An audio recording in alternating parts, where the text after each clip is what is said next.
Our world is filled with all these wicked problems, but how do we know where to start when trying to solve them?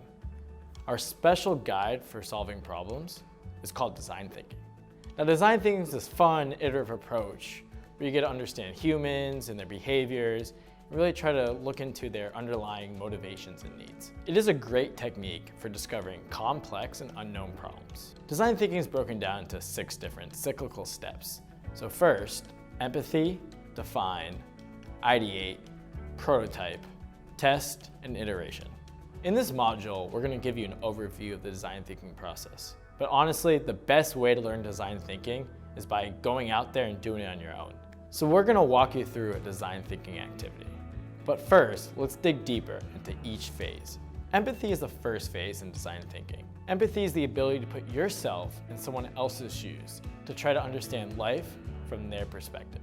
In this phase, we observe and interview people in order to try to gain heaps of information about our end users. From gathering this information, we start to learn about their motivations, their needs, and their pain points, which are their problems. Empathy is important in design thinking because it helps us get rid of our personal biases and helps us customize a solution for our end user's problem.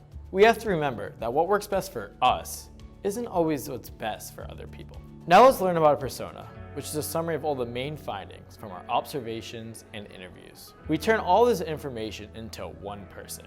And throughout the design thinking process, our goal is to design the best solution for this specific person. So let's pretend we just finished all of our observations and our interviews and we created our first persona. In this example, our persona is going to be called Lily. We'll use Lily as a guide in our define phase. In the define phase, we analyze all of our findings and use them to discover the underlying problem of our persona. Defining a problem is one of the most difficult parts in design thinking. The success of our project relies on defining the right problem to solve. Looking at Lily, we can see some of her main motivations are being a good parent and making sure her kids are happy and on time for all of their extracurricular activities. Also, Lily needs to be more efficient with her time because she wants more time for herself. She also wastes a lot of her day sitting in traffic, and she spends a lot of money on gas.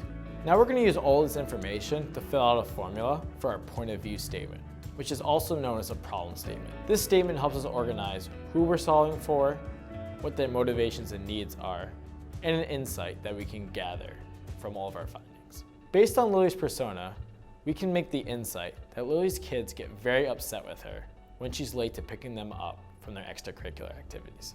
So now let's define our problem. So our user Lily needs a more efficient method to get her children to their extracurricular activities on time because she wastes a lot of her day being stuck in traffic and her kids get upset and take their anger out on her when they are late. So now we get into this crazy phase called ideation. In ideation, you roll up your sleeves, you jump outside of your comfort zone, you take some risks, and you come up with the wildest ideas. However, when we're in a group setting, it's very common to be very risk adverse because we're really scared of being judged by others, and we don't really want to jump outside of our comfort zone.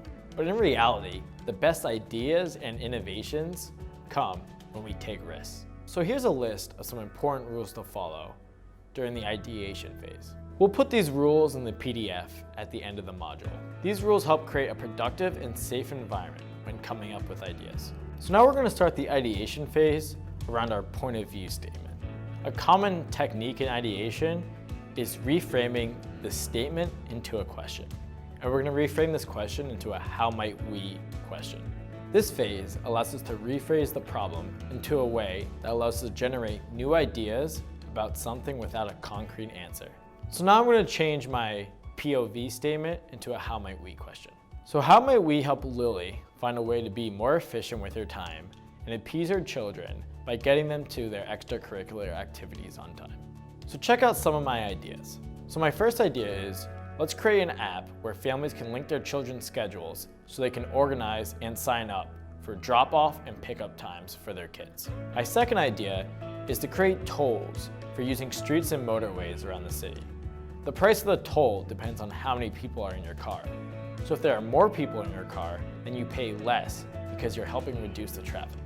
My third idea is a Carpool Service App that links you with other kids going to the same places and it drops all of you off at a reduced price. So now we're going to take one of these ideas and begin prototyping it. In the prototyping phase, we create a visual representation of our idea. So we could use any sort of materials like pen, paper, pencil, cardboard, storyboard, Play-Doh, any sort of thing you can get your hands on, that's what you can use to prototype. Prototypes help bring our ideas to life, and they allow us to test them in front of our end users to see if it actually could work. They can be very basic and messy. Just remember, they're not a final product. They're just a visual representation of your idea. So here's my prototype for our carpooling app. So what you'll do is, you'll type in your pickup address and you'll type in your destination address.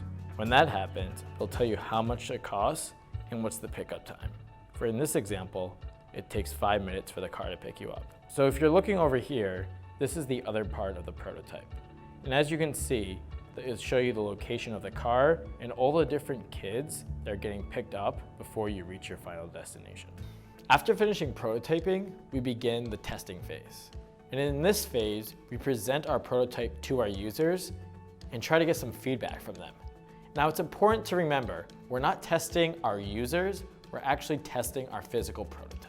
This means you should let your users know that there's no right or wrong answer on how they interact with your prototype. When you receive feedback, you should be quiet and allow your user to ask as many questions as possible, because this will help you gather a lot of good insights. So a simple way to conduct testing is to ask your users, what do you like about my prototype? And what do you think could be improved? So I tested my prototype with some users, and they told me they liked the map feature because it shows you the current location of the car, shows your pickup location, and it shows you the route it's taking to the final destination. So in regards to what they want me to improve, the main thing is having some sort of background check on the drivers. As a parent, they want their kids to be as safe as possible. So if they know who's driving the car, they'll be a lot more comfortable. Now in the last phase, called iteration, we take the feedback from the testing phase and make some updates to our prototype.